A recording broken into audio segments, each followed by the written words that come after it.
Welcome to our news updates.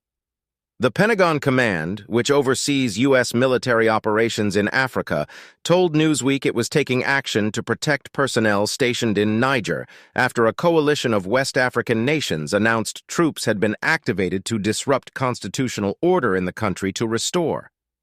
Africa is monitoring the situation in Niger, and the USA continue to take prudent measures to protect forces, a spokesman for U.S. Africa Command, Africa, told Newsweek. Before we continue, please support us by clicking on the subscription button and turn on the notification bell for more updates. The armed forces were doing so in response to Nigerian Major General Abdurrahmane Omar Chiani's refusal to return power to Niger's President Mohamed Bazoum, who was ousted in a military uprising late last month. While Nigerian President Bola Tinubu, who is serving as ECOWAS president, said he still hopes a peaceful solution is possible, declaring that no option is ruled out, including the use of force as a last resort.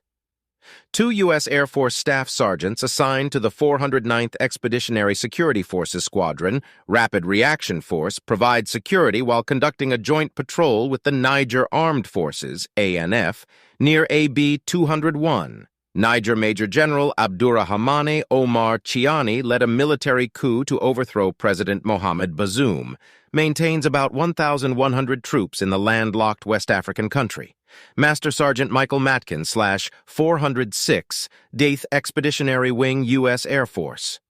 Newsweek has contacted ECOWAS, the Nigerian Embassy to the United States, and the United States Department of Defense for comment. A U.S. State Department spokesman referred Newsweek to a statement released Thursday by Secretary of State Antony Blinken, who said Washington was joining ECOWAS in calling for the restoration of constitutional order in Niger. The United States appreciates ECOWAS's determination to explore all options for a peaceful resolution of the crisis, the statement said. Democracy is the best basis for development, social cohesion, and stability in Niger. We support the people of Niger to work towards these goals. We join ECOWAS in condemning the illegal detention of President Mohamed Bazoum, his family, and members of the government, the statement said, and those unacceptable conditions under which they are being held and calling for their immediate release.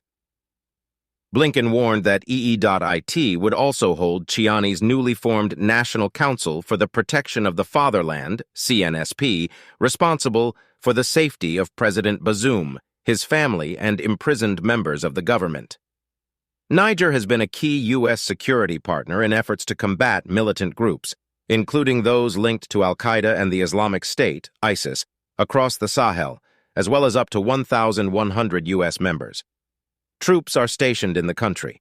The 201st Air Force Base in downtown Agadez has played a key role in drone operations across the region. U.S. ground operations in Niger made international headlines in 2017 when 4 U.S. ground operations took place in Niger-S Special Operations, and 4 members of the Nigerian Armed Forces were killed in an ISIS ambush near the remote village of Tongo Tongo.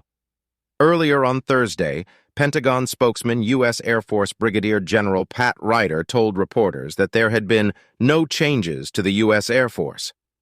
The stance of the United States Armed Forces in Niger, and that the U.S. government's focus remains on a diplomatic solution. The military will continue counterterrorism cooperation in Niger with Chiani's CNSP, Ryder said, not wanting to speculate. Concerns about a possible ECOWAS intervention in Niger were heightened by warnings from neighboring countries, Burkina Faso and Mali, that they would treat such action as a declaration of war. Both countries have also submitted to military-led communities in recent years, leading to their spin-off from the 15-strong ECOWAS bloc. Guinea, also excluded from ECOWAS due to a military takeover in 2021, and Algeria, which borders Niger to the north, have also opposed any armed intervention. Other world powers have also intervened.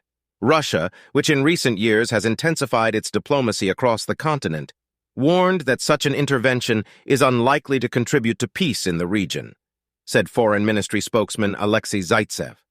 Wednesday, China, which has forged ties across Africa for decades, expressed hope that Nigerians would resolve differences peacefully through dialogue, a Chinese Foreign Ministry spokesman said last week. Earlier this week, France's Foreign Ministry said the former colonial power which has withdrawn troops from several African countries, including Burkina Faso, the Central African Republic, and Mali in recent years, would support an ECOWAS intervention if it went ahead. Thanks for watching. Let us know your view in the comments section.